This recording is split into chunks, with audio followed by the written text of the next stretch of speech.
ಹನುಮನಮ್ಮ ತಾಯಿ ತಂದೆ ಭೀಮನಮ್ಮ ಬಂಧು ಬಳಗ ಆನಂದ ತೀರ್ಥರೆ ನಮ್ಮ ಗತಿಗೋತ್ರರಯ್ಯ ಭೀಮ ಮಧ್ವರು 3 ಜನರು ಕೂಡ ಇಲ್ಲಿ ನಿಮಗೆ ರಾಮಾಯಣದಲ್ಲಿ ಆಂಜನೇಯ ಅವತಾರ, ದ್ವಾಪರ ಅಂದರೆ ಮಹಾಭಾರತ ಕಾಲದಲ್ಲಿ ಭೀಮಾವತಾರ ಕೈಯಲ್ಲಿ ಸೌಗಂಧಿಕ ಪುಷ್ಪ ಹಿಡ್ಕೊಂಡಿರೋದು ನೋಡ್ಬೋದು. ಕಲಿಯುಗದಲ್ಲಿ ಮಧ್ವಾಚಾರ್ಯ ಅವತಾರ, 2 ಬೇಳೆ ಉದ್ದ ಇರೋದು ದ್ವೈತ ಸಿದ್ಧಾಂತ.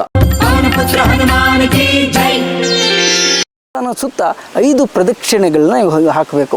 5 ಪ್ರದಕ್ಷಿಣೆಗಳನ್ನು ಹಾಕಿ ಇಲ್ಲಿ ದೇವರ ಮುಂದೆ ಒಂದು ಪಾತ್ರೆ ಇಟ್ಟಿರ್ತಾರೆ. ಆ ಪಾತ್ರೆಯಲ್ಲಿ ಆ ಕಾಯಿನ್ನ ವಾಪಸ್ ಹಾಕಿದ್ರೆ ಇವೆ ಮಕ್ಕಳ ವಿದ್ಯಾಭ್ಯಾಸ, ಆರೋಗ್ಯ, ಹಣಕಾಸಿನ ತೊಂದರೆ, ಮದುವೆ ಆಗದೆ ಇರೋದು, ಮಕ್ಕಳಾಗದೇ ಇರೋದು, ಕೋರ್ಟ್ ವ್ಯಾಜ್ಯ, ಈ ಥರದ 100 ನಿದರ್ಶನ ಈ ಸನ್ನಿಧಾನದಲ್ಲಿ ಬಂದು ಪ್ರಾರ್ಥನೆ ಮಾಡಿಕೊಂಡು ಹೋಗಿರ್ತಕ್ಕಂಥ ಅವ್ರಿಗೆ ಒಳ್ಳೆತಾಗಿರೋದಂಥ ಸುಮಾರು ನಿದರ್ಶನ ಆಗಿದೆ.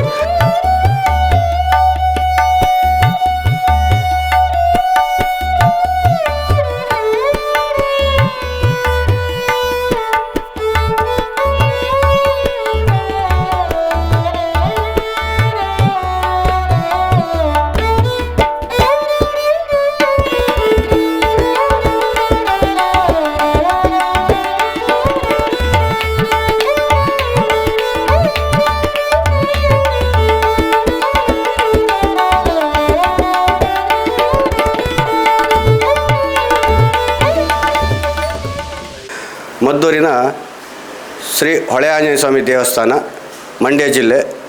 ಇತಿಹಾಸ ಪ್ರಸಿದ್ಧವಾದ ಈ ಮಂಡ್ಯ ಜಿಲ್ಲೆಯಲ್ಲಿ ಇರುವಂಥ ಈ ಹೊಳೆ ಆಂಜನೇಯ ಸ್ವಾಮಿ ದೇವಸ್ಥಾನವು ಸುಮಾರು 550 ವರ್ಷ ಇತಿಹಾಸ.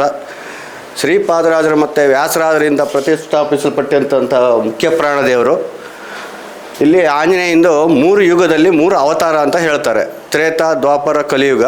ತ್ರೇತಾಯುಗದಲ್ಲಿ ಅಂದರೆ ರಾಮಾಯಣದಲ್ಲಿ ಆಂಜನೇಯ ಅವತಾರ, ದ್ವಾಪರ ಅಂದರೆ ಮಹಾಭಾರತ ಕಾಲದಲ್ಲಿ ಭೀಮಾವತಾರ ಕೈಯಲ್ಲಿ ಸೌಗಂಧಿಕ ಪುಷ್ಪ ಹಿಡ್ಕೊಂಡಿರೋದು ನೋಡ್ಬೋದು.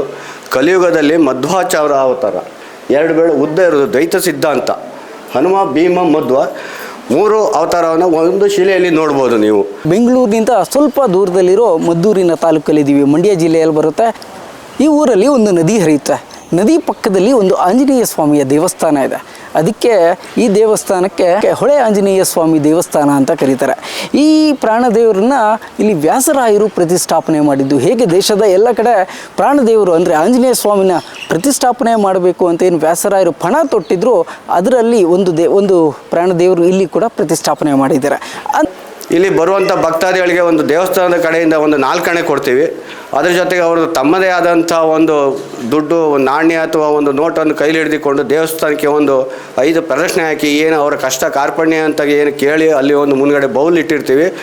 ಆ ಬೌಲ್ಗಡೆ ಹಾಕಿದ್ರೆ ಅದನ್ನ ದೇವ್ರ ಪಾದಕ್ಕೆ ಹಾಕ್ತೀವಿ. ಅಂಥದ್ದು 100 ನಿದರ್ಶನ ಇವೆ. ಮಕ್ಕಳ ವಿದ್ಯಾಭ್ಯಾಸ, ಆರೋಗ್ಯ, ಹಣಕಾಸಿನ ತೊಂದರೆ, ಮದುವೆ ಆಗದೆ ಇರೋದು, ಮಕ್ಕಳಾಗದೇ ಇರೋದು, ಕೋರ್ಟ್ ವ್ಯಾಜ್ಯ, ಈ ಥರದ 100 ನಿದರ್ಶನ ಈ ಸನ್ನಿಧಾನದಲ್ಲಿ ಬಂದು ಪ್ರಾರ್ಥನೆ ಮಾಡಿಕೊಂಡು ಹೋಗಿರ್ತಕ್ಕಂಥ ಅವ್ರಿಗೆ ಒಳ್ಳೆತಾಗಿರೋದಂಥ ಸುಮಾರು ನಿದರ್ಶನ ಆಗಿದೆ. ಹಾಗಾಗಿ ಇದು ವಿಶೇಷ. ಮತ್ತು ಹಲವು ಮಠಾಧೀಶರು ಬಂದು ಇಲ್ಲಿ ಪೂಜೆ ಸಲ್ಲಿಸಿರೋದು ಮತ್ತೊಂದು ಈ ಕ್ಷೇತ್ರದ ಪ್ರಾಮುಖ್ಯತೆ ಒಂದು ಹೆಚ್ಚಾಗಿದೆ ಅಂತ ಹೇಳ್ಬೋದು.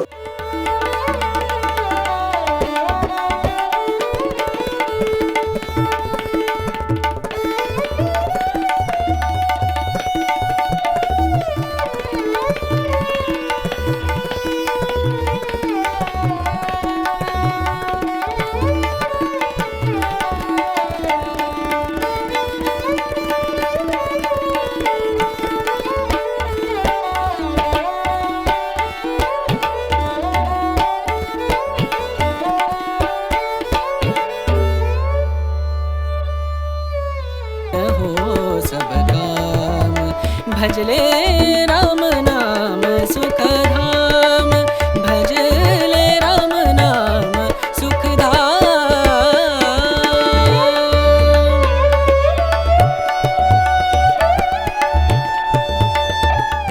ಆ್ಯಂಡ್ ಇನ್ನು ಈ ದೇವಸ್ಥಾನದ ಪ್ರಕೃತಿ ಕೂಡ ಎಷ್ಟು ಚೆನ್ನಾಗಿದೆ ಅಂದರೆ, ಮೊದಲೇ ಹೇಳ್ದಂಗೆ ನದಿ ಪಕ್ಕದಲ್ಲೇ ಇದೆ.